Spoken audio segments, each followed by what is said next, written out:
Hello and welcome back to career planet. Myself Shaili Gurwani and हम chapter पढ़ रहे हैं बच्चों haloalkane and haloarene, जो कि आज हम पढ़ेंगे हिंदी में। सेम लेक्चर बच्चों इंग्लिश में भी अवेलेबल हैं, आप प्लेलिस्ट में जाके चेक कर सकते हैं। तो आज की इस क्लास में हम डिस्कस करने वाले हेलो एल्केन का वर्गीकरण। पिछली क्लासेस में हमने दो प्रकार के वर्गीकरण को चेक कर लिया था, है ना। दो प्रकार के वर्गीकरण हमने पढ़ लिए थे। पहला वर्गीकरण था हैलोजन व्युत्पन्न का हैलोजन परमाणुओं की संख्या के आधार पर। अगर हैलोजन परमाणु एक है तो हमने कहा था मोनोहेलाइड, दो है तो डाईहेलाइड, तीन है तो ट्राईहेलाइड, चार है तो टेट्राहेलाइड और चार से ज़्यादा है तो पॉलीहेलाइड। एग्जाम्पल्स भी पढ़ लिए थे। डाई को हमने फिर से कैटेगराइज किया था जेमिनल, विसिनल, अल्फा, ओमेगा। उसके बाद में हमने देखा था CX बंध में कार्बन परमाणु की प्रकृति के आधार पर क्या कार्बन 1 डिग्री है, क्या कार्बन 2 डिग्री है या कार्बन 3 डिग्री है। तो हमने डिवाइड किया था 3 में, प्राथमिक हैलाइड, द्वितीयक हैलाइड और तृतीयक हैलाइड। हो गया था ये क्लासिफिकेशन। आज हम डिस्कस करने वाले हैं वर्गीकरण 3। तो नेक्स्ट क्लास को, पिछली क्लास को आगे बढ़ाते हुए हम हेडिंग लिखेंगे वर्गीकरण 3, क्लासिफिकेशन 3। हेलो एल्केन्स को क्लासिफाई करने के लिए हमारा नेक्स्ट क्लासिफिकेशन, ठीक है, मोनोहेलाइड्स को ही क्लासिफाई कर रहे हैं। तो इसमें हम बताएंगे CX बंध में, यानी कि कार्बन और हैलोजन, CX बंध में कार्बन परमाणु की संकरण अवस्था के आधार पर, CX बंध में कार्बन परमाणु की संकरण अवस्था के आधार पर, यानी कि hybridization state of carbon in CX bond. ठीक है, हम हेलो एल्केन को कैसे डिवाइड करें। तो बच्चों कार्बन परमाणु की संकरण अवस्था के आधार पर हमने हेलो मोनोहेलाइड्स को 2 पार्ट्स में बांटा है। पहला जो पार्ट है वो है कि अगर कार्बन sp3 संकरित है, और दूसरा जो पार्ट है वो है कार्बन sp2 संकरित है। ठीक है, तो हम कहेंगे कि 2 प्रकार से डिवाइड किया है। पहला है CsP3X बंध युक्त यौगिक, मतलब हैलोजन जिस कार्बन से बंधा है ना बच्चों, उस कार्बन का संकरण अवस्था, संकरित अवस्था उस कार्बन पे क्या है, sp3 है। और दूसरा तो हम कहेंगे CsP2X बंध युक्त यौगिक। ठीक है, यानी हैलोजन जिस कार्बन से बंधा है उस कार्बन की संकरित अवस्था sp2 है। तो may be sp3 may be sp2 दोनों हो सकती है। अब आपको लगे कि वो sp क्यों नहीं हो सकती, तो sp भी हो सकती है ना, लेकिन उसमें कोई कैटेगरीज नहीं है, वो अकेला ही है। इनमें अलग अलग कैटेगरीज हैं, इसलिए हम उसको आगे डिस्कस कर रहे हैं। ठीक है, तो भाई हैलोजन जिस कार्बन से बंधा है, अगर इसका मीनिंग लिखे तो हम लिखे ना X परमाणु किससे बंधा है, तो बच्चों S परमाणु sp3 संकरित कार्बन, हैलोजन परमाणु sp3 संकरित कार्बन से जुड़ा है। ठीक है, और अगर हम वहां देखें तो हमें पता चलेगा कि हैलोजन परमाणु sp2 संकरित कार्बन से जुड़ा है। ठीक है, sp2 संकरित कार्बन से जुड़ा है।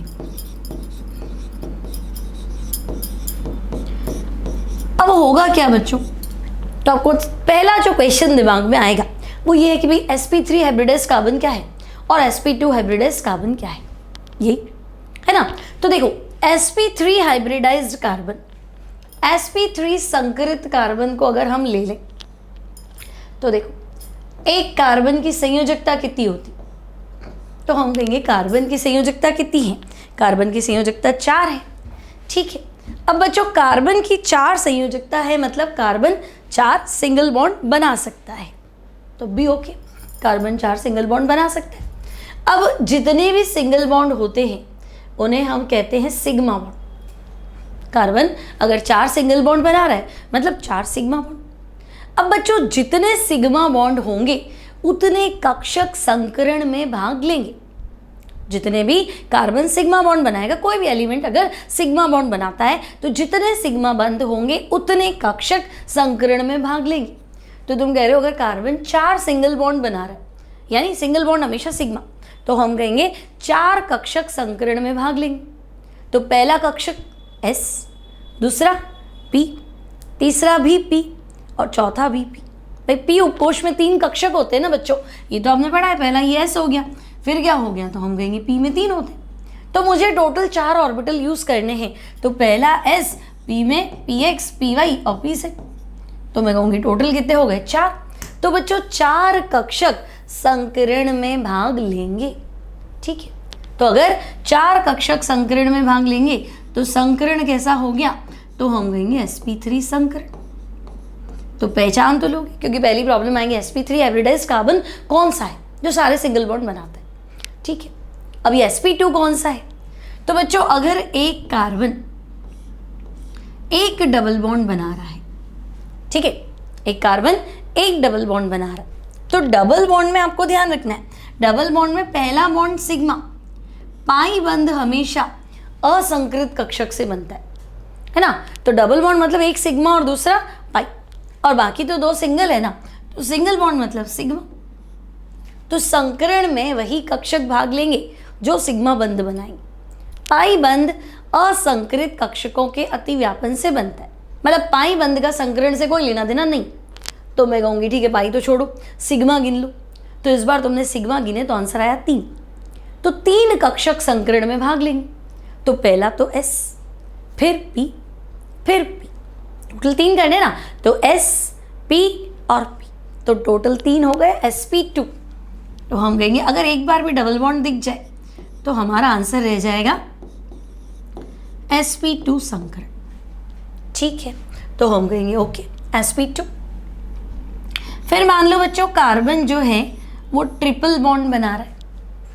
ठीक है, अब अगर इस कार्बन ने ट्रिपल बॉन्ड बना लिया तो ट्रिपल बॉन्ड में पहला बॉन्ड सिग्मा, बाकी 2 बॉन्ड क्या है, तो बाकी 2 बॉन्ड पाई, पहला सिग्मा, दूसरा पाई, तीसरा भी पाई। ठीक है, अब इधर तो हो गया सिग्मा और ये सिंगल बॉन्ड है ना, तो ये भी सिग्मा। अब सिग्मा गिनने बैठोगे तो 2 सिग्मा नजर आएंगे। तो 2 सिग्मा नजर आएंगे मतलब 2 कक्षक संकरण में भाग लेंगे, पहला S, दूसरा P, तो sp, तो संकरण माना जाएगा sp संकरण। ठीक है, अब मान लो कार्बन ने दोनों तरफ डबल बॉन्ड बना लिया। टोटल बॉन्ड तो 4 बनाने, चाहे 4 सिंगल बना ले, चाहे एक डबल और 2 सिंगल बना ले, चाहे एक ट्रिपल एक सिंगल बना ले, या दोनों साइड एक एक डबल बॉन्ड बना ले। कुल मिला के बंद तो 4 बनाने। तो हम कहेंगे डबल बॉन्ड मतलब सिग्मा और पाई, अगेन सिग्मा और पाई। तो मुझे ऐसा लग रहा है कार्बन 2 ही सिग्मा बंध बना रहा है, तो 2 कक्षक संकरण में भाग लेंगे। तो 2 कक्षक ही भाग लेंगे, तो पहला S, दूसरा P। तो मैं कहूंगी अगर 2 डबल बॉन्ड है तो संकरण जो माना जाएगा वो माना जाएगा sp संकरण।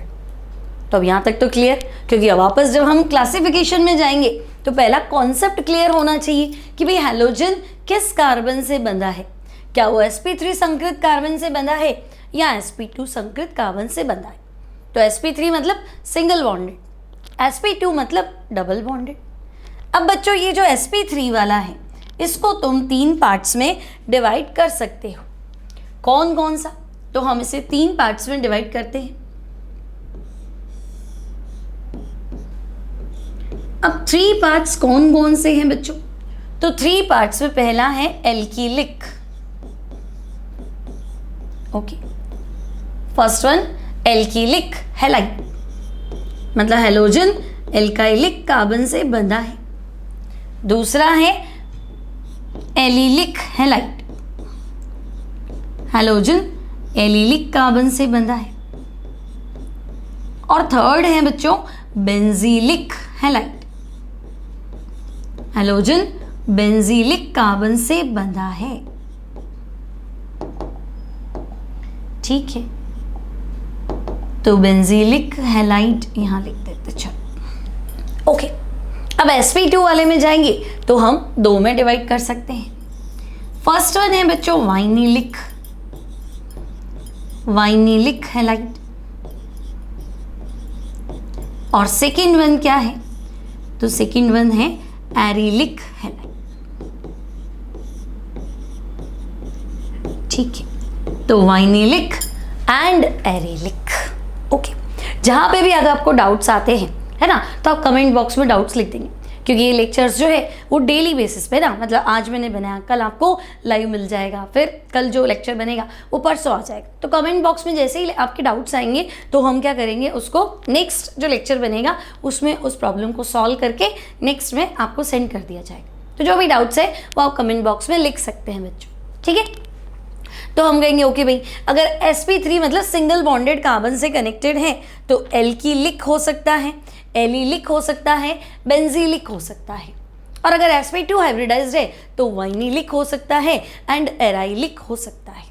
ठीक है, विनाइल बोले वाइनिल बोले एक ही बात है, एराइल बोले एरिलिक बोले एक ही बात है ना। एरिल हिंदी में, एराइल इंग्लिश। ओके, अब वन बाय वन हम इनको डिस्कस करते हैं। sp3 sp2 का मतलब आप समझ चुके हैं। तो पहला आता है बच्चों एल्कीलिक हैलाइड। तो फर्स्ट हम डिस्कस कर रहे हैं एल्काइलिक हैलाइड्स या एल्कीलिक हैलाइड। ठीक है, so first one we have alkylic halides या एल्कीलिक हैलाइड। अब बच्चों एल्काइलिक का मतलब होता है हैलोजन परमाणु एल्किल समूह से जुड़ा है। अब एल्किल हो सकता है मैथिल, एथिल, प्रोपिल, ब्यूटिल, तृतीयक ब्यूटिल, कुछ भी। ठीक है, तो एल्कीलिक हैलाइड में आप लिखेंगे जब हैलोजन परमाणु, जब हैलोजन परमाणु एल्किल समूह से जुड़ा हो। ठीक है, जब हैलोजन परमाणु एल्किल समूह यानी कि मैथिल, एथिल, प्रोपिल कुछ भी हो सकता है, एल्किल समूह से जुड़ा हो तो इसे क्या बोलेंगे, तो इसे बोलेंगे एल्किल हैलाइड। अब एग्जाम्पल, तो बच्चों सबसे पहला एल्किल समूह, सबसे छोटा एल्किल समूह मैथिल, उससे बड़ा तो हम कहेंगे एथिल। ठीक है, तो पहला मैथिल दूसरा एथिल, तो यहाँ मैं लिख देती हूँ Cl, यहाँ लिख देती हूँ Br। तो ये है मैथिल क्लोराइड, ये है एथिल ब्रोमाइड। तो नाम तो मुझे बताना नहीं है, मुझे सिर्फ उदाहरण देना है। तो हैलोजन एटम एल्काइल ग्रुप से बंधा है तो हम कहेंगे ओके एल्कीलिक। नेक्स्ट पे आ जाते हैं, तो नेक्स्ट है बच्चों एलिलिक। Allylic halides. अब एलिलिक क्या होता है, तो हम कहेंगे पहले एल्कीलिक क्या था, तो एल्कीलिक था हैलोजन एटम एल्काइल ग्रुप से जुड़ा है। ठीक है, अब यहाँ देखो हैलोजन एटम एल्काइल ग्रुप से जुड़ा है तो एल्काइल समूह यानी मैथिल, तो मैथिल मतलब यही तो है CH3, है ना। मैथिल मतलब क्या है CH3, और आपने यहाँ Cl कनेक्ट किया। तो अगर आप ध्यान से देखें तो ये कार्बन 4 सिंगल बॉन्ड बना रहा है, और अगर कार्बन 4 सिंगल बॉन्ड बना रहा है तो संकरण क्या है, तो हम कहेंगे संकरण जो है वो sp3 है। ओके, तो अगर संकरण sp3 है ना, तो हम वही तो पढ़ रहे हैं CsP3X बंध युक्त यौगिक। ये भी क्या है, sp3 संकरित है, सिंगल बॉन्डेड sp3 होते हैं। ठीक है, तो एलिलिक क्या है, तो बच्चों एलिलिक एक बार लिखना है तो लिखने के लिए तो लिख तो सकते हैं ना, डेफिनेशन तो बता ही सकते हैं। एलिलिक, तो allylic halide halogen allylic carbon से जुड़ा हो तो ठीक है ना। प्रॉब्लम क्या आएगी कि भाई एलिलिक कार्बन कौन सा है। ठीक है, तो जब हैलोजन परमाणु, हैलोजन यानी X लिख देती हूँ, तो जब X परमाणु हैलोजन परमाणु एलिलिक कार्बन से जुड़ा हो। ठीक है, तो बच्चों हैलोजन एटम अगर एलाइलिक कार्बन से जुड़ा हो तो हम कहेंगे allylic halides. Example, allylic carbon है कौन सा, तो बच्चों carbon next to double bond, double bond के पड़ोसी कार्बन को क्या बोलेंगे, allylic halide, sorry allylic carbon. Carbon double bond का जस्ट पास वाला, क्या मैं कह दूँ sp3 संकरित कार्बन जो कि डबल बॉन्ड के पास में, क्योंकि डबल बॉन्ड के पास में वापस अगर डबल बॉन्डेड कार्बन हो, ट्रिपल बॉन्डेड है तो फिर उलझ जाओगे। ठीक है, तो एलिलिक कार्बन कौन सा है, तो तुम कहोगे C डबल बॉन्ड C के निकटवर्ती, C डबल बॉन्ड C के निकटवर्ती यानी जस्ट पास निकटवर्ती sp3 कार्बन परमाणु को हम क्या बोलेंगे, तो उसे हम बोलेंगे एलिलिक कार्बन। ठीक है, समझ में आ गया है ना। एल्किलिक तो आपने कहा हैलोजन एटम एल्किल समूह से जुड़ाओ, एलिलिक तो तुम कहोगे हैलोजन एटम एलिलिक कार्बन से जुड़ाओ। अब कोई पूछे एलिलिक क्या है, तो तुम कहोगे carbon next to double bond, double bond का पड़ोसी कार्बन को हम एलिलिक बोलेंगे। ठीक है, तो भाई डबल बॉन्ड का जस्ट पास वाला, तो यहाँ मैंने ले लिया CH2 डबल बॉन्ड CH, तो ये तो डबल बॉन्ड को टच कर रहा है, इसके जस्ट पास वाला कार्बन, और मान लो यहाँ मैंने लिख दिया Br। ठीक है, तो देखो डबल बॉन्ड का जस्ट पड़ोसी कार्बन संकरण sp3 होना चाहिए, तो हमें दिख रहा है भाई ये सारे सिंगल बॉन्ड बना रहा है ना, तो सारे सिंगल बॉन्ड बनाते ही क्या हो गया sp3। अब इसका नाम तो बच्चों ये है एलिल ब्रोमाइड, तो हम कहेंगे इसका नाम है एलिल ब्रोमाइड। ओके, यहाँ तक कोई दिक्कत नहीं। तो एल्किलिक हो गया, एलिलिक हो गया। नेक्स्ट आपके पास आएगा भाई बेंजीलिक हैलाइड्स क्या है, तो बच्चों बेंजीलिक हैलाइड पे चलते। तो बेंजीलिक हैलाइड यानी जब हैलोजन परमाणु बेंजीलिक कार्बन से जुड़ा है ना, एल्किलिक में एल्किल से जुड़ा था, एलिलिक में एलिलिक से जुड़ा था, है ना। अब बेंजीलिक क्या है, तो हम कहेंगे एलाइलिक तो डबल बॉन्ड का पड़ोसी था, तो बेंजाइलिक बेंजीन का पड़ोसी। ठीक है, sp3 संकरित होना चाहिए, शर्त वही है क्योंकि उसी का क्लासिफिकेशन है। ठीक है, तो बच्चों बेंजीलिक कार्बन तो हम कहेंगे बेंजीन का निकटवर्ती, बेंजीन का निकटवर्ती carbon, carbon next to benzene, तो बेंजीन का निकटवर्ती कार्बन क्या बोलेंगे, तो बेंजीन के जस्ट पास वाले कार्बन को बोलेंगे बेंजीलिक। ठीक है, और निकटवर्ती शर्त क्या है, तो हम कहेंगे शर्त तो थी कि संकरण sp3 होना चाहिए, तो बेंजीन का निकटवर्ती sp3 कार्बन मतलब sp3 संकरित कार्बन बेंजीलिक। उदाहरण तो हम कहेंगे बेंजीन बना दो। अब बेंजीन से डायरेक्ट मत कनेक्ट कर देना, कार्बन नेक्स्ट टू बेंजीन, तो बेंजीन का पड़ोसी कार्बन। अब मान लो यहाँ Cl लिख दिया, तो ये नाम तो है बेंजिल क्लोराइड है ना, फिलहाल इसका नाम क्या है, तो हम कहेंगे बेंजिल क्लोराइड। लेकिन कोई पूछे इसकी कैटेगरी वर्गीकरण क्या है, तो बच्चों वर्गीकरण है बेंजीलिक।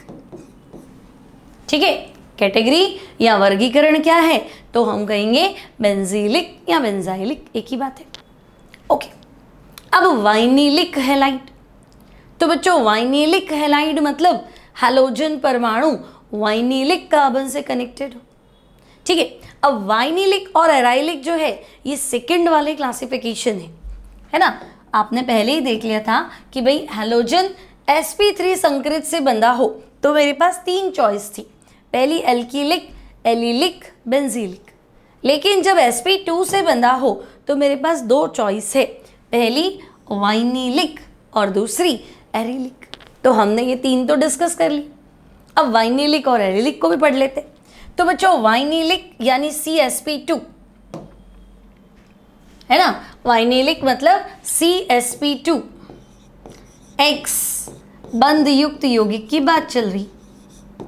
ठीक है, इसमें जो नई कैटेगरी है वो है वाइनिलिक। ठीक है, टोटल 5 थे ना, तो 3 तो उसके थे और 4-5 दूसरे वाले के थे। तो हमने कह दिया कि भाई ठीक है वाइनिलिक मतलब वाइनिलिक कार्बन। अब बच्चों वाइनिलिक कार्बन कौन सा है, तो हम कहेंगे वाइनिलिक कार्बन जो है वो डबल बॉन्डेड कार्बन है। द्विबंधित कार्बन को ही हमें क्या बोलना है, वाइनिलिक कार्बन। जो भी कार्बन डबल बॉन्ड को टच करेगा, ध्यान रखना एरोमेटिक नहीं होना चाहिए, जो भी कार्बन डबल बॉन्ड को टच करेगा वो द्विबंधित कार्बन है और वो वाइनिलिक कार्बन है। डबल बॉन्ड को टच करना चाहिए लेकिन बेंजीन रिंग से रिलेटेड नहीं होना चाहिए, एरोमेटिक नहीं होना चाहिए, ठीक है। तो नॉन एरोमेटिक कार्बन जो डबल बॉन्ड को टच करता है ना। अब उदाहरण तो हम कहेंगे देखो CH2 डबल बॉन्ड CH और यहाँ लिख देते हैं Cl, तो इसका नाम सामान्य नाम है वाइनिल क्लोराइड, ठीक है। तो बच्चों इसको हम कह देंगे वाइनिल क्लोराइड, ठीक है। इंग्लिश में vinyl chloride, otherwise vinyl chloride, okay. अब नेक्स्ट ले लेते हैं। तो वाइनिलिक हैलाइड के बाद हमारे पास नेक्स्ट है एरिलिक हैलाइड। तो बच्चों एरिलिक मतलब एरिलिक कार्बन। अब एरिलिक कार्बन का मतलब क्या होता है, तो हम कहेंगे भाई एरिलिक हैलाइड यानी हैलोजन एटम एरिलिक कार्बन से जुड़ा हो और एरिलिक कार्बन होता है aromatic carbon of benzene ring. अब एरोमेटिक कार्बन तो कोई भी हो सकता है, लेकिन एरोमेटिक कार्बन किसका, तो हम कहेंगे बेंजीन वलय का, ठीक है। Aromatic carbon of benzene ring. तो जब हैलोजन परमाणु बेंजीन रिंग से कनेक्ट हो, जब हैलोजन परमाणु बेंजीन रिंग से कनेक्ट हो तो उसे हम क्या कहते हैं, एरिलिक कार्बन, एरोमेटिक कार्बन। तो एरिलिक हैलाइड्स के एग्जाम्पल्स बताएंगे, एरिलिक हैलाइड्स के एग्जाम्पल बताएंगे। तो हम कहेंगे बेंजीन रिंग से तो जोड़ना है, तो बेंजीन रिंग ले लो या Br लगा लो, तो ये बनेगा ब्रोमोबेंजीन, है ना, ये बन जाएगा ब्रोमोबेंजीन। फिर अगर इस पे Cl लगा दो तो बच्चों Cl लगाते ही इसका नाम क्या हो जाएगा, तो हम कहेंगे क्लोरोबेंजीन, ठीक है। तो ब्रोमोबेंजीन, क्लोरोबेंजीन, है ना, हैलोजन परमाणु सीधा बेंजीन वलय से जुड़ा हो, एराइलिक, ठीक है। एराइलिक को लिखते हैं ArX, तो Ar aromatic carbon of benzene ring, ठीक है। तो उसे हम कहेंगे एरिलिक। अब ध्यान से देखो Br जिस कार्बन से जुड़ा है तो वो डबल बॉन्ड को टच कर रहा है, तो संकरण कौन सा है, sp2। यहाँ पे Cl जिस कार्बन से कनेक्ट है वो डबल बॉन्ड को टच कर रहा है, तो संकरण कौन सा है बच्चों, तो हम कहेंगे sp2, है ना। तो Br sp2 से कनेक्टेड है, Cl sp2 हाइब्रिडाइज्ड कार्बन से कनेक्टेड है, तो ये हो गया हमारे एरिलिक, है ना। विनाइलिक में भी सेम था, Cl जिस कार्बन से कनेक्टेड था वो डबल बॉन्ड को टच कर रहा था, डबल बॉन्डेड कार्बन को क्या बोलते हैं, sp2। तो पांचों कैटेगरी क्लियर, है ना। मोनोहेलाइड्स ही हैं, लेकिन मोनोहेलाइड्स के अंदर क्या कर रहे हैं हम मोनोहेलाइड्स में डिवाइड कर रहे हैं। हैलोजन sp3 कार्बन से बंधित है या sp2 से बंधित है। अगर sp3 से बंधित है तो एल्किलिक हो सकता है, बेंजीलिक हो सकता है, एलाइलिक हो सकता है। sp2 से बंधित है तो वाइनिलिक हो सकता है, एरिलिक भी हो सकता है। नेक्स्ट टॉपिक जो है बच्चों वो है हमारा इस पे बेस्ड प्रॉब्लम्स। तो नेक्स्ट क्वेश्चन, निम्न हैलोजन व्युत्पन्नों को संकरण अवस्था के आधार पर वर्गीकृत कीजिए। आपको कैटेगरी बतानी है, संकरण अवस्था मतलब आपको बताना है क्या वाइनिलिक है, क्या एराइलिक है, क्या बेंजीलिक है, एल्काइलिक है, कौन सा है, कैटेगरी डिसाइड करनी। तो अभी देखेंगे पहला, देखो इस तरह का है ना, आपको नाम नहीं लिखना, आपको सिर्फ क्या करना है, सिर्फ कैटेगरी बतानी। तो मुझे लग रहा है हैलोजन ये रहा क्लोरीन। अभी क्लोरीन जिस कार्बन से बंधा है वो डबल बॉन्ड को टच कर रहा है, तो भाई डबल बॉन्ड को टच कर रहा है मतलब इसका संकरण sp2 है। अब CsP2X में मेरे पास दो ही चॉइस थी, है ना, CsP2X में आपके पास दो ही चॉइस थी, क्या थी, या तो वाइनिलिक या एरिलिक, है ना भाई। ये तीन तो आपके हट गए क्योंकि आपको पता है या तो sp3 में जाना है या sp2 में जाना है। तो पहले मैंने देख लिया कि डबल बॉन्ड को टच कर रहा है मतलब sp3 वाला तो गया, तो 5 में से 3 चॉइस तो खत्म, अब 2 में से आंसर देना है। तो भाई वाइनिलिक या एरिलिक में से आंसर देना है, तो मैं कहूँगी ठीक है। तो एरिलिक तो मुझे दिख नहीं रहा, एरिलिक मतलब बेंजीन वाला है ना, aromatic carbon of benzene ring, तो वो तो मुझे नहीं दिखा। तो मुझे लगा अब दूसरी चॉइस बची ही क्या, तो मेरे पास एक ही उत्तर बचा है वाइनिलिक, है ना। और वैसे भी जब हेलोजन परमाणु सीधे sp2 संकरित कार्बन से जुड़ा हो जो कि बेंजीन वलय का ना हो तो वाइनिलिक। ठीक है, नेक्स्ट में जाते। अब यहां देखो हेलोजन ये रहा Br। अब हेलोजन जिस कार्बन से बंधा है वो कार्बन तो सिंगल बॉन्ड बना रहा है, यानी संकरण sp3 है। ठीक है, तो मतलब अब वाइनिलिक और एरिलिक तो नहीं हो सकता, दो आंसर तो गए, तीन में से आंसर देना। अब तीन में पहला था एल्किलिक, एलिलिक, बेंजीलिक। तो एलिलिक तो था डबल बॉन्ड का पड़ोसी, तो मुझे यहाँ कोई डबल बॉन्ड नजर नहीं आ रहा, तो एलिलिक को क्रॉस कर दो। अब एल्किलिक यानी एल्किल समूह से जुड़ा हो, तो एल्किल से तो जुड़ा है लेकिन ये एल्किल नेक्स्ट टू बेंजीन है, बेंजीन का पड़ोसी नेक्स्ट टू बेंजीन बेंजीलिक होता है ना। तो हम कहेंगे नहीं ये एल्किल तो है लेकिन बेंजीन क्या नेबर है, तो फिर इसकी कैटेगरी हो जाएगी बेंजीलिक। तो ये हो गया बच्चों आपका बेंजीलिक। अब वहां चले जाओ सी में, तो देखो हेलोजन परमाणु जिस कार्बन से कनेक्टेड है वो तो सिंगल बॉन्डेड है यानी संकरण sp3 है। अब वाइनिलिक एरिलिक तो गया, अब sp3 संकरित नेक्स्ट टू बेंजीन दिख ही गया तुम्हें, है ना। तो हम कहेंगे इसकी जो कैटेगरी है दैट इज बेंजीलिक। ठीक है, तो बस हमें इसे वर्गीकृत करना है। अब यहां देखो तो बच्चों हेलोजन परमाणु जिस कार्बन से बंधा है वो डबल बॉन्ड को टच कहाँ कर रहा है, यहाँ सिंगल है, यहाँ पे भी सिंगल है, यहाँ पे भी सिंगल है, और चौथी संयोजकता पे हाइड्रोजन है। भाई अगर मैंने ऐसे बनाया है तो ये साइक्लोहेक्सेन है ना। और जैसे मान लो मैंने कार्बन लिखा है तो आप कहेंगे दो संयोजकता तो दिख रही है, तो बाकी दो पे हाइड्रोजन है, तो तुमने मेंशन नहीं किया है तो हाइड्रोजन, तो हम कहेंगे ओके चार संयोजकता पूरी हो गई है ना, चौथे पे हाइड्रोजन है। और ये तो सिंगल बॉन्ड को टच कर रहा है संकरण sp3, तो sp3 है मतलब या तो एल्किलिक या एलिलिक या बेंजीलिक, तो मुझे बेंजीन कहीं नजर नहीं आ रहा।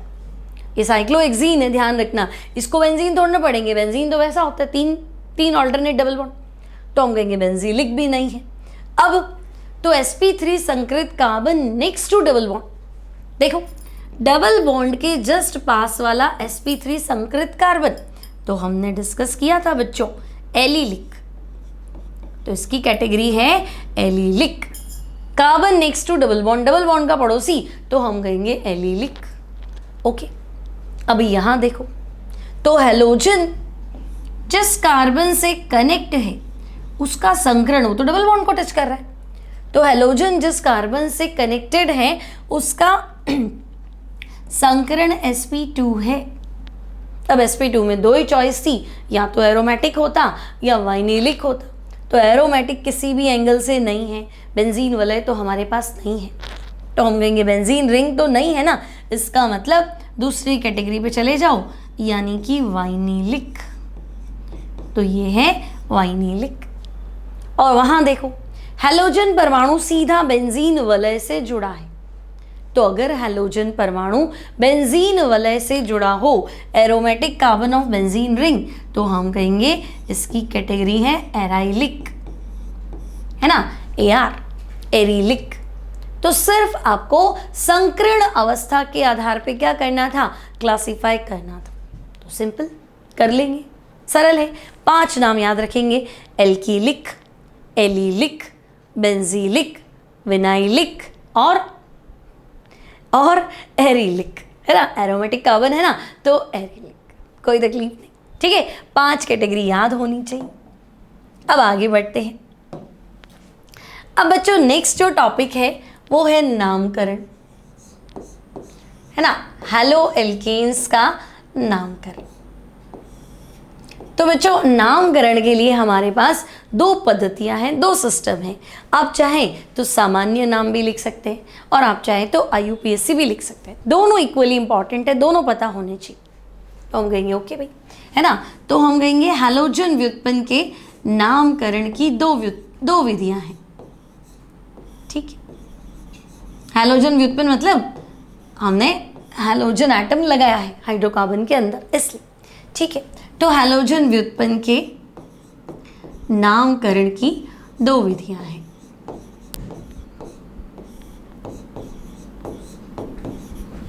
there are two methods for the nomenclature of halogen derivative.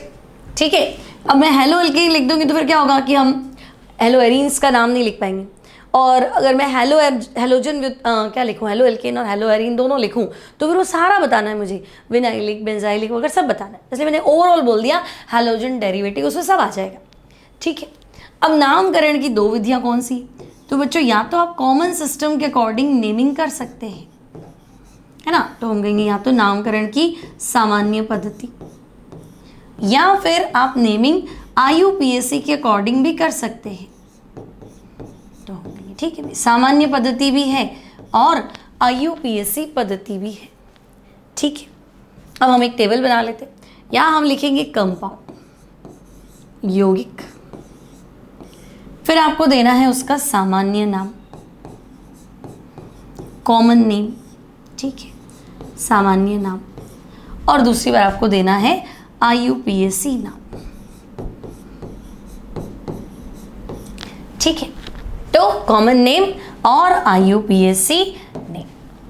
अब पहला मान लो हम सिंपल ऐसे लिख रहे हैं RX, तो बच्चों RX तो हेलो एल्केन से, R क्या है, एल्काइल ग्रुप है, X क्या है, हेलोजन है, तो ये तो हेलो एल्केन है, तो सामान्य नाम हमें लिखना है एल्किल हैलाइड। अगर आपसे कहा जाए कि नहीं सामान्य नाम लिखिए तो हम कहेंगे एल्किल हैलाइड, और अगर आपसे कहा जाए कि नहीं IUPAC नाम लिखिए तो आपको लिखना है हेलो एल्केन। ठीक है, तो एल्किल हैलाइड या हेलो एल्केन। ओके, अब पहला कंपाउंड हमने ले लिया, मान लो CH3Cl। ठीक है, तो CH3Cl का सामान्य नाम, तो बच्चों CH3 है मैथिल, Cl है क्लोराइड, तो इसका नाम हो जाएगा मैथिल क्लोराइड। ठीक है, तो first one is methyl chloride या मैथिल क्लोराइड। और अगर आपसे कहा जाए कि नहीं IUPAC नाम लिखो, तो बच्चों हेलो एल्केन तो क्लोरोमेथेन, तो हम इसका IUPAC नाम लिखेंगे क्लोरोमेथेन। ठीक है, तो मैथिल क्लोराइड या आप लिखिए क्लोरोमेथेन। ठीक है, सेकेंड, तो मान लो हम लिख लेते हैं CH3 CH2 Br, तो अब एक और एक दो, तो हम कहेंगे दो ही तो कार्बन है, तो एक वाला एल्किल मैथिल, तो दो वाला एल्किल, तो हम कहेंगे एथिल, तो बच्चों ये हो जाएगा एथिल ब्रोमाइड। ठीक है, so this is ethyl bromide या एथिल ब्रोमाइड। और IUPAC लिखो तो हेलो एल्केन, तो हेलो में कौन है, ब्रोमो, एल्केन तो एक कार्बन मैथ, दो कार्बन एथ, तो ब्रोमो एथेन, इतना क्या सोचना, तो हम कहेंगे यार सिंपल है भाई, सरल है, क्या करना है ना, मैथेन एथेन प्रोपेन तो सीखे थे ना, कि ना सीखे थे, सीखे थे ना, मैथेन एथेन प्रोपेन ब्यूटेन। ठीक है, अब 3 कार्बन, तो बच्चों 3 कार्बन में 2 चॉइस रहेंगी। अगर तुम्हारे पास 3 कार्बन है तो 2 मूलक संभव है, मूलक मतलब खाली करोगे ना संयोजकता, एल्केन तो भरा पूरा है, उसको तो कहीं जोड़ने की जरूरत नहीं। आप कहोगे नहीं मैं तो हाइड्रोजन हटाऊंगा, कुछ जोड़ने के लिए कुछ तोड़ना भी तो पड़ेगा, तो जैसे ही तुम हाइड्रोजन हटाओगे तो हाइड्रोजन हटाने की 2 चॉइस है। ध्यान से देखो, ये कार्बन एक कार्बन से कनेक्टेड है तो ये 1 डिग्री, और ये बीच वाला कार्बन 2 कार्बन से कनेक्टेड है तो ये 2 डिग्री, ये तो वापस 1 डिग्री है। ठीक है, तो हम कहेंगे हाँ भाई 2 चॉइस है, क्या तुम 1 डिग्री हाइड्रोजन को हटाते हो, क्या तुम 2 डिग्री हाइड्रोजन को हटाते हो। 1 डिग्री हाइड्रोजन हटा के एलोजन लगाना चाह रहे हो कि 2 डिग्री हाइड्रोजन को हटा के एलोजन लगाना चाह रहे हो, 2 चॉइस तो है। ठीक है, तो हम कहेंगे अब हम क्या करें, तो कुछ नहीं, हम पहली चॉइस यूज़ करते हैं कि भाई मैंने तो 3 कार्बन लिख लिए और मैंने ये बनाया प्राथमिक हैलाइड, मतलब कोने वाला कार्बन, 1 डिग्री कार्बन का हाइड्रोजन हटा के मैंने हेलोजन लगा दी। तो बच्चों अगर 3 कार्बन सीधे हैं, मैंने साइड में कोने वाले कार्बन पे हेलोजन लगाया है, तो हम बोलेंगे नॉर्मल प्रोपिल, तो इसका जो नाम होगा वो होगा नॉर्मल प्रोपिल क्लोराइड। ठीक है, तो बच्चों इसका नाम लिख देती हूँ मैं, नॉर्मल प्रोपिल क्लोराइड। ओके, और अगर मैं कहूँ IUPAC तो बच्चों लंबी श्रृंखला का चयन करो, तो तुम कहोगे 3 कार्बन की तो चेन है, लॉन्ग चेन, ठीक है। अब एक जिस पे हैलोजन कनेक्ट है ना उसको 1 नंबर दो, IUPAC अलग से भी सिखाऊंगी है ना, तो ये 1 और ये 2 ये 3, तो हम कहेंगे 1 नंबर पे क्लोरो है, तो इसका नाम हो जाएगा क्या, तो इसका नाम बनेगा बच्चों 1 क्लोरोप्रोपेन। तो हम कहेंगे ओके भाई 1 क्लोरोप्रोपेन, ठीक है, बढ़िया। अब क्या करें, तो अब आप क्या करो, एक चॉइस और थी ना, है ना, एक चॉइस क्या थी, कोने पे लगा सकते थे 1 डिग्री हाइड्रोजन हटा के, बीच वाले पे भी लगा सकते थे, तो हम कहेंगे हाँ सेकेंड चॉइस भी है, ठीक है। तो हम क्या करते हैं, यहाँ पे बीच वाले कार्बन पे हाइड्रोजन कनेक्ट कर देते हैं, तो CH3 CH Cl Cl लिखा है मैंने, आपकी इच्छा है तो Br लिखो, I लिखो, कुछ भी लिख दो, ठीक है। तो बच्चों प्रोपेन में 2 ही मूलक पॉसिबल थे, 1 डिग्री और 2 डिग्री, है ना। प्राथमिक को तो नॉर्मल लिख देते हैं, 2 डिग्री को वैसे तो द्वितीयक लिखते हैं, आगे कहीं पे भी मैं पढ़ाऊंगी ना 2 डिग्री तो मैं खुद ही कहूँगी नहीं द्वितीयक लिखो, लेकिन इसमें है ना ऐसा कोई प्रॉब्लम नहीं है, ठीक है। अगर आपने सोचा कि भाई मैं यहाँ से हाइड्रोजन हटा देता हूँ और मैं यहाँ कुछ कनेक्ट करने की कोशिश करता हूँ, तो कार्बन तो 2 डिग्री है, तो मुझे द्वितीयक लिखना चाहिए, लेकिन प्रोपेन में प्रॉब्लम क्या है कि प्रोपेन ही होता है, आइसोप्रोपेन थोड़ा ना होता है। मैं तुम्हें कहूँ 3 कार्बन लिखो तो तुम कहोगे लो प्रोपेन, तुम कहोगे यूं भी लिख दिया तो क्या प्रोपेन ही तो है भाई, यही प्रोपेन है, यही प्रोपेन है। आइसो की प्रॉब्लम तो ब्यूटेन से शुरू होती है कि भाई 4 कार्बन लिखो, तो तुम कहोगे 4 सीधे लिखूंगा तो ब्यूटेन, नॉर्मल ब्यूटेन, और अगर 3 सीधे लिख दूं और 1 नीचे लिख दूं तो आइसोब्यूटेन, है ना। तो ये समस्या तो 4 से शुरू होती है, 3 में तो कोई टेंशन है ही नहीं, प्रोपेन आइसोप्रोपेन तो होता ही नहीं, प्रोपेन ही। तो भाई आप उसको चाहे द्वितीयक लिख लो, चाहे आपकी मर्जी पड़े तो आइसो लिख लो, कोई फर्क नहीं पड़ेगा, है ना। तो द्वितीयक प्रोपिल भी सही है, और उससे फेमस जो चलता आ रहा है वो आइसोप्रोपिल है, तो आइसोप्रोपिल लिख सकते हैं। तो ले देके हमने यहाँ 2 डिग्री प्रोपिल को क्या नाम दे दिया, आइसोप्रोपिल। लेकिन याद रखेंगे सिर्फ इसी केस में आइसो बोल रहे हैं, अदरवाइज कभी नहीं बोलेंगे, है ना, गड़बड़ हो जाएगी, ठीक है।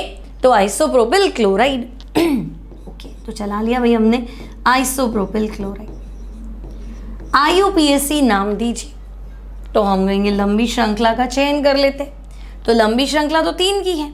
अब इस कोने से चलो चाहे उस कोने से चलो, क्या फर्क पड़ रहा है, कार्बन श्रृंखला तो 3 की आई, 2 पे क्या लगा है, तो आप कहेंगे 2 पे तो क्लोरो दिख रहा है, 3 कार्बन के लिए प्रोप, और एल्केन है तो एन प्रोपीन, तो इसका IUPAC नाम लिखने जाएंगे तो it will be 2 chloropropane,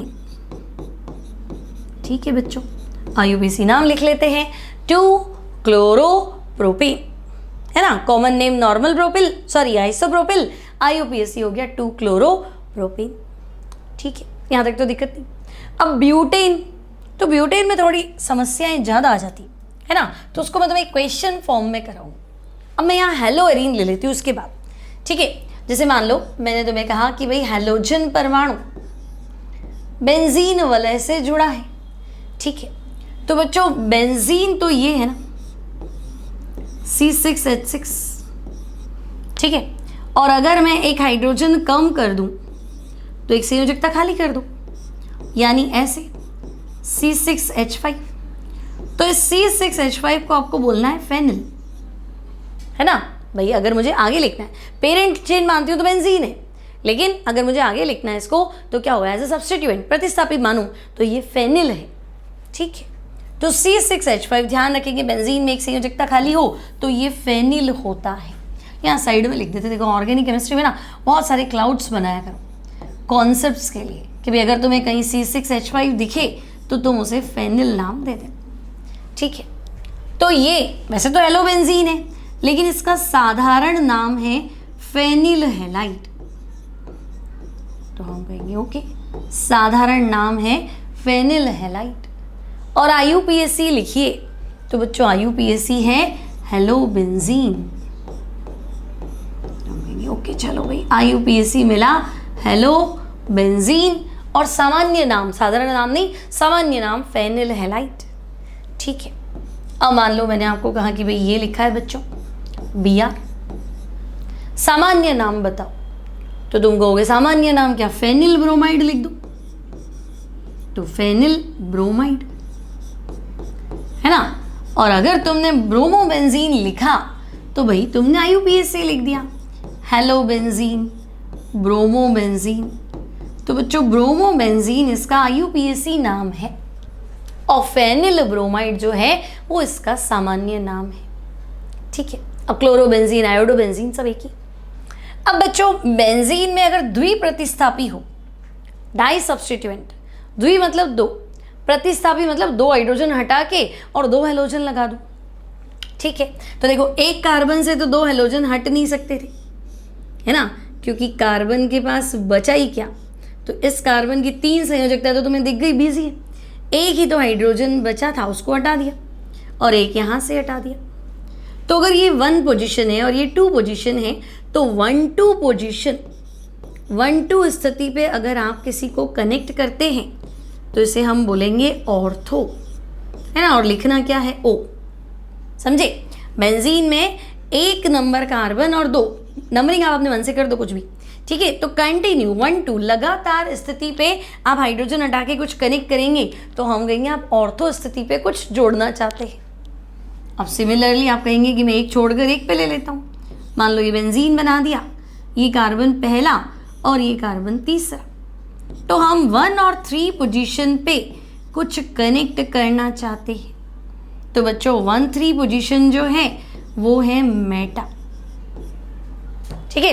1-2 position होती है ऑर्थो, 1-3 पोजीशन क्या होती है, मेटा। और अगर आप दो ओपोजिट पोजीशंस है ना, पहली और सामने वाली, ये 1 है तो ये 4 है, तो इस पोजीशन को बोलते हैं पैरा, ठीक है। तो बेंजीन की द्विप्रतिस्थापी, तो तुम कहोगे कौन सा बनाना है, ऑर्थो बनाऊं, मेटा बनाऊं कि पैरा बनाऊं, मतलब 1-2, 1-3 और 1-4 की बात चल रही है, ठीक है। लाइक अगर मैंने आपको कहा कि कुछ नया रंग ले ले, अगर मैंने आपको कहा कि देखो बच्चों आप क्या करो, यहाँ 2 क्लोरीन लगा दो, तो तुम कहोगे मैडम आपने तो 1 और 2 पे लगाए हैं, तो एक नाम तो तुम लिख लोगे क्या, तो तुम कहोगे ऑर्थो डाइक्लोरोबेंजीन, ठीक है। ओ मतलब ऑर्थो, तो तुम कहोगे एक नाम तो हो गया ऑर्थो डाइक्लोरोबेंजीन, ठीक है। तो फिर IUPAC लिखो, तो IUPAC 1-2 लिख दो भाई, तो 1,2 डाइक्लोरोबेंजीन, ठीक है। तो 1-2 डाइक्लोरोबेंजीन, ओके। अभी 1-3 पे चले जाते हैं, तो मान लो आपने ऐसा कुछ देखा, यहाँ Cl है, यहाँ Cl है ना, तो अब तो मैं कहूँगी मेटा है, 1 और 3 की बात चल रही है तो मेटा है, ठीक है। तो मेटा डाइक्लोरोबेंजीन, तो मेटा डाइक्लोरोबेंजीन। और IUPAC लिखिए तो मेटा मतलब 1-3 होता है ना बच्चों, तो 1,3 डाइक्लोरोबेंजीन, ठीक है।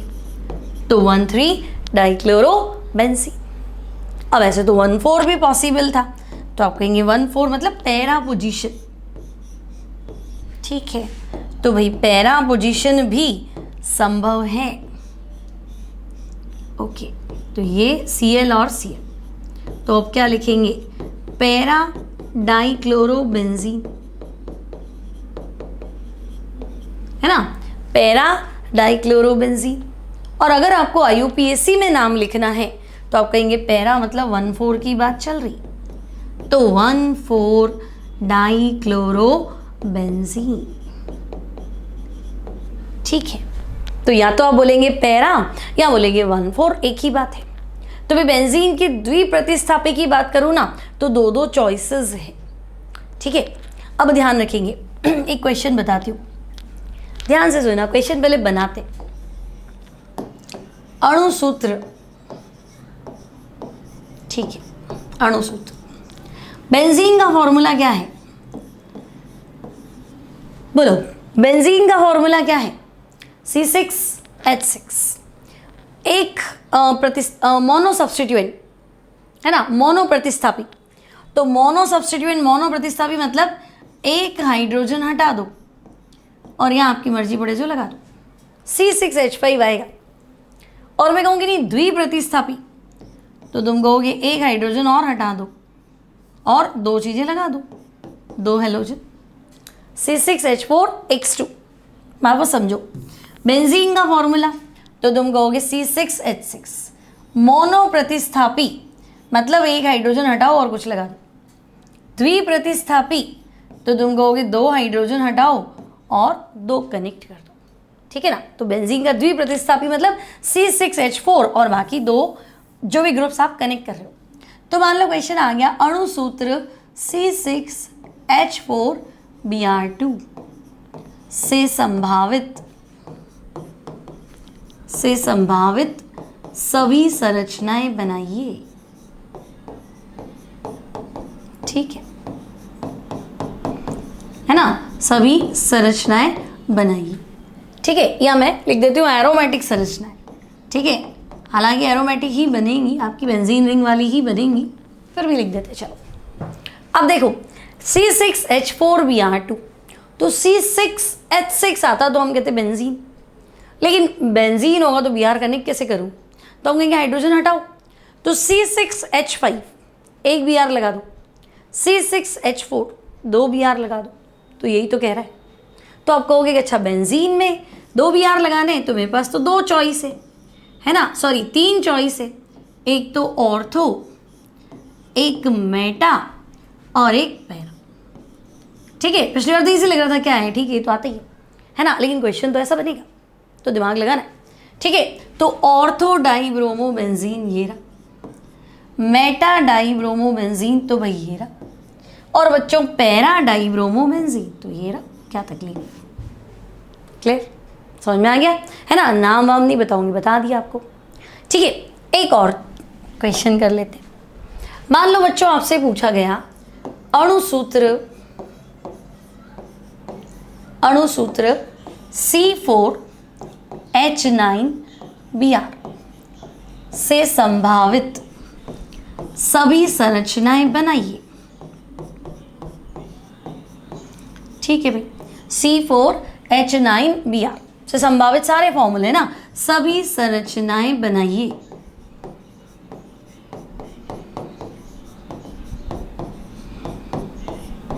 ठीक है। गिन के बता दो, सारे समावयवी गिन के बता दो। समावयवी मतलब अणु सूत्र एक ही है, संरचनाएं तो अभी तुम निकाल दोगे बहुत सारी, है ना। तो सबका फॉर्मूला अणु सूत्र सबका एक है और सबके क्या है स्ट्रक्चर, संरचनाएं अलग अलग आ रही है, मतलब समावयवी। तो संरचनाएं बनाइए या समावयवी बनाइए। अब यहाँ पे मैं स्टीरियो आइसोमर्स की बात नहीं करूँगी, त्रिविम समावयवी की बात नहीं करूँगी, मतलब डेक्स्ट्रो भी होता है, लेवियो भी होता है, आगे आप डिस्कस करेंगे, आगे आप प्रकाशिक समावयता पढ़ेंगे तो आपको लगेगा अगर कीरल कार्बन है तो प्रकाशिक सक्रिय, और जो भी प्रकाशिक सक्रिय उसके दो रूप होते हैं, एक डेक्स्ट्रो एक लेवियो, तो मैं उसकी बात ही नहीं कर रही हूँ, है ना। हम सिंपल स्ट्रक्चर्स बना दो, वैसे भी समावयवी गिन के तो बताने नहीं, तो हम कह रहे हैं चलो अब ध्यान से सुनो। C4H9Br, Br हटा के हाइड्रोजन लिख देती तो C4H10 होते, और C4H10 तो ब्यूटेन होता, तो हम कहेंगे ये ब्यूटेन से निकालने की बात कर रहा है ना। ये कह रहा है ब्यूटेन में हाइड्रोजन हटाओ और Br लगाओ। तो पहले तो मेरे दिमाग में क्लिक करेगा कि ब्यूटेन को खुद को लिखने के दो तरीके हैं, ब्यूटेन को खुद को लिखने के दो तरीके, मैं नॉर्मल ब्यूटेन भी लिख सकती हूँ और बच्चों में आइसोब्यूटेन भी लिख सकती हूँ। 4 कार्बन सीधे तो नॉर्मल, 3 सीधे एक नीचे तो आइसो, दो चॉइस है, तो मैंने दोनों लिख दी। अब ये कह रहा है कि नहीं हाइड्रोजन हटा के Br लगाओ, तो मैं कहूँ ठीक है लगा दें। तो भाई देखो ये कार्बन तो 1 डिग्री है ना, और ये कार्बन 2 डिग्री, ये वापस 2 डिग्री है और ये 1 डिग्री, तो ब्यूटेन में जो पॉसिबल स्ट्रक्चर मिलेंगी वो मुझे दो ही मिलेंगी। नॉर्मल ब्यूटेन की बात करूं या तो मैं 1 डिग्री हाइड्रोजन हटा के यहाँ कुछ लगा दूं, या मैं 2 डिग्री हाइड्रोजन हटा के यहाँ कुछ कनेक्ट करूं। तो सारी पॉसिबल पूछी है तो मैं क्या करती हूँ, मैं सारी ही पूछी है ना तो मैं क्या कर दूँ, तो कहाँ चला गया भाई, हाँ सारी पूछी है तो मैं क्या करती हूँ इसकी पॉसिबल बना लेती हूँ पहले। तो देखो ये तो है नॉर्मल ब्यूटेन, ठीक है, और अच्छे से लिखना है, बिल्कुल इस इज्जत से लिखना है, तो सारे हाइड्रोजन इसको दे देते हैं, ये लो भाई ठीक है, अब ये हाइड्रोजन में गलती नहीं करोगे ना बच्चों, एक कार्बन की संयोजकता 4 होती है ना। अब ये कार्बन एक ही बंध बना रहा है तो बाकी संयोजकताएं बची 3, ठीक है। और मुझे हैलोजन कनेक्ट करना है तो 2 हाइड्रोजन और 1 हैलोजन। तो भाई एक तो मेरे पास ये था कि मैं 1 डिग्री हाइड्रोजन हटा के Br लगा दूँ और दूसरी चॉइस मेरे पास ये थी कि मैं 2 डिग्री हाइड्रोजन हटा के यहाँ Br लगा दूँ, और मेरे पास कोई चॉइस थी नहीं। अब ये प्राथमिक हैलाइड है ना, Br जिस कार्बन से जुड़ा है आगे 1 से जुड़ा है, और मैंने तुम्हें सिखाया था लास्ट क्लास में CH2X प्राथमिक हैलाइड। और वैसे 4 कार्बन सीधे हैं तो 4 कार्बन सीधे को मुझे लिखना चाहिए नॉर्मल ब्यूटिल, और Br है तो bromide, so this is normal butyl bromide. तो हम कहेंगे चलो एक तो निकला। अभी दूसरे में आते हैं, तो देखो नॉर्मल तो हो चुका। अब ये कार्बन जिससे तुमने Br जोड़ा है वो 2 डिग्री है। 2 डिग्री समझते हो ना, ऐसा कार्बन जो लेफ्ट राइट 2 और कार्बन से जुड़ा है तो 2 डिग्री, और 2 डिग्री को द्वितीयक लिखते हैं। यहाँ आइसो लिखने की गलती ना करें क्योंकि आइसो ब्यूटेन अलग ही है, वो एक अलग ही कंपाउंड। तो हम कहेंगे यहाँ 2 डिग्री ब्यूटेन को हम क्या कह सकते हैं, कहना ही है द्वितीयक ब्यूटिल, ठीक है। तो बच्चों इसका नाम है द्वितीयक ब्यूटिल ब्रोमाइड। तो हम कहेंगे ओके भाई, द्वितीयक ब्यूटिल ब्रोमाइड। तो पहला नॉर्मल ब्यूटिल, दूसरा तो हम कहेंगे द्वितीयक ब्यूटिल। अब इधर आ जाओ, है ना, एक कार्बन 1 बॉन्ड बना रहा है हाइड्रोजन 3, ये कार्बन 1 बॉन्ड बना रहा है हाइड्रोजन 3, कुल संयोजकता 4 होती है ना, बताने की जरूरत नहीं है, ठीक है। फिर ये हाइड्रोजन, फिर ये, ठीक है। अब एक चॉइस तो थी कि मैं यहाँ लगा दूँ हाइड्रोजन, और दूसरी चॉइस थी कि ये देखो बच्चों ये आइसोब्यूटेन है ना ऐसे, तो भाई ये 1 डिग्री है, ये 1 डिग्री है, ये 1 डिग्री है। तो अभी तुम ऐसे में सोचते हो कि मैडम ने यहाँ लगाया मैं यहाँ लगा दूँ, है ना, क्योंकि लाइव होती तो तुम पूछते मैंने आपने यहाँ लगाया मैं यहाँ लगा दूँ क्या, फिर 2 मिनट बाद मैंने तो यहाँ लगा दिया, सब एक ही, यही 1 डिग्री है, यही 1 डिग्री, यही 1 डिग्री है, मर्जी पड़े जहाँ लगा दो, सब एक ही है। और जहाँ तुम्हें लगता है कन्फ्यूज़न वहाँ लिखेंगे IUPAC नाम, और अगर 2 कंपाउंड का IUPAC नाम सेम आ रहा है, हो सकता है लिखने का तरीका तुम्हारा अलग है, मैंने यहाँ लगाया कि तुमने यहाँ लगा दिया, किसी ने यहाँ लगा दिया, सबका IUPAC नाम लिख दो सेम आएगा।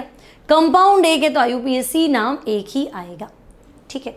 तो मैं कहूँगी भाई ये यहाँ Br लगा लो और गिन लो, C4H9 Br है, देखो 1 2 3 4, 3 3 6 8 और 9, 4 कार्बन है, 9 हाइड्रोजन है, तो C4H9 Br ऐसे लिखा जा सकता है। तो बच्चों वो आइसोब्यूटेन था, तो ये है आइसोब्यूटिल ब्रोमाइड, ठीक है। तो ये है आइसोब्यूटिल ब्रोमाइड, ठीक है। अब जो लगेगा कि ये सामान्य नाम क्यों याद करवा रहे हो, IUPAC लिख लेंगे ना, तो लिख तो लोगे, लेकिन एग्जाम में क्वेश्चन आ गया क्या होता है जब आइसोब्यूटिल ब्रोमाइड की क्रिया पोटेशियम साइनाइड से कराते हैं, पोटेशियम यानी K, साइनाइड यानी Cn। तो तुम्हें पता तो है कि मेरे को रिएक्शन तो आती है, KBr निकालना है, साइनाइड को कनेक्ट करना है, पर मैडम मेरी समस्या ये है कि मुझे आइसोब्यूटिल ब्रोमाइड का फॉर्मूला नहीं आता। मेरे को मैथिल क्लोराइड एथिल क्लोराइड तो आता है, और बाकी उसने IUPAC क्यों नहीं दिया, तो उसकी तो मर्जी पड़े जो दे देगा, तुम्हें मर्जी पड़े वो ये नहीं याद करना है, वो तुम्हें सब याद करना है, ठीक है। तो बच्चों आइसोब्यूटिल ब्रोमाइड है ना, क्वेश्चन आया तो फंसना नहीं, तैयारी पूरी, सारे हथियार होने चाहिए, कब किसकी जरूरत पड़ जाए, ठीक है। तो हम कहेंगे सिंपल। या फिर पूछ ले बच्चों आइसोब्यूटिल ब्रोमाइड है, प्राथमिक हैलाइड, द्वितीयक हैलाइड, तृतीयक हैलाइड, यहाँ कुछ और, तो वो तो सोच रहा देखो मैंने कितना सरल क्वेश्चन दिया, सब बच्चे पास हो जाएंगे। अब बच्चा लटक गया, कह रहे यार IUPAC दे देता ना, क्यों दिया आइसोब्यूटिल ब्रोमाइड, मेरे को तो आता ही नहीं, मेरे तो नंबर गए, तो नंबर जाने नहीं चाहिए, ठीक है। तो दिस इज आइसोब्यूटिल ब्रोमाइड, समझ गए मेरी बात। अब सेकेंड चॉइस क्या थी, तो तुम कहोगे भाई मैं कोने पे ही क्यों लगाऊं Br, मेरे पास एक चॉइस और है, यहाँ पे भी हाइड्रोजन है, मैं इसका हाइड्रोजन हटा के यहाँ पे भी तो Br लगा सकता हूँ। तो बिल्कुल कर तो तुम कुछ भी सकते हो ये। अब अगर ध्यान से देखा जाए बच्चों, तो कार्बन मतलब हैलोजन जिस कार्बन से तुमने कनेक्ट किया है, Br जिस कार्बन से कनेक्ट किया है वो 3 से कनेक्टेड है, तो 3 को बोलते हैं टर्शरी, हिंदी में बोलते हैं तृतीयक, 3 डिग्री। तो हम कहेंगे तुमने तृतीयक ब्यूटिल तो बना लिया, ठीक है, और इससे Br कनेक्ट किया, तो बच्चों इसका नाम तृतीयक ब्यूटिल ब्रोमाइड। ठीक है, तो सामान्य नाम आने चाहिए। IUPAC नाम तो सिस्टम रूल्स के अकॉर्डिंग चलता है, लेकिन ये आपको आना चाहिए। अगला चैप्टर पढ़ाऊंगी ना, उसमें आएगा तृतीयक ब्यूटिल अल्कोहल की HCl की प्रतिक्रियाशीलता आइसोब्यूटिल अल्कोहल की तुलना में है। तो पता चला मेरे को तो दोनों के फॉर्मूले ही नहीं पता, फिर तो कुछ नहीं हो सकता। ठीक है, तो ये चीज़ें ये आपको आना चाहिए, इसमें कोई दो राय नहीं। समझ में आ गया?